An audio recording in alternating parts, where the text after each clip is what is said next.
তারা সবাই চলে গেছে। কিছু নেতৃবৃন্দ স্বাভাবিকভাবেই তাদের ইন্তেকাল করেছে, আর কিছু নেতৃবৃন্দ জুলুমের শিকার হয়ে দুনিয়া থেকে বিদায় নিয়েছে।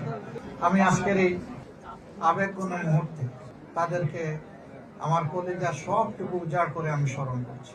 আল্লাহ তাআলার দরবারে দোয়া করি তারা যেন আল্লাহর কাছ থেকে উত্তম পাওনাটাই পান। তাদের রক্ত অসংখ্য মুসলমানের চোখের পানি শেষ পর্যন্ত বাংলাদেশকে আজকের এই জায়গায় নিয়ে এসেছে। আমার পাশেই একজন বীর মুক্তিযোদ্ধা আলহামদুলিল্লাহ তিনি আছেন, মেজর আখতারুজ্জামান সাহেব, সাবেক সংসদ সদস্য, আপনারা সকলেই তাকে ছিলেন। তাদের মধ্যেও ওই লড়াকু সৈনিকেরা খুব বেশি বেছে নেই, অনেকেই দুনিয়া থেকে বিদায় নিয়েছে।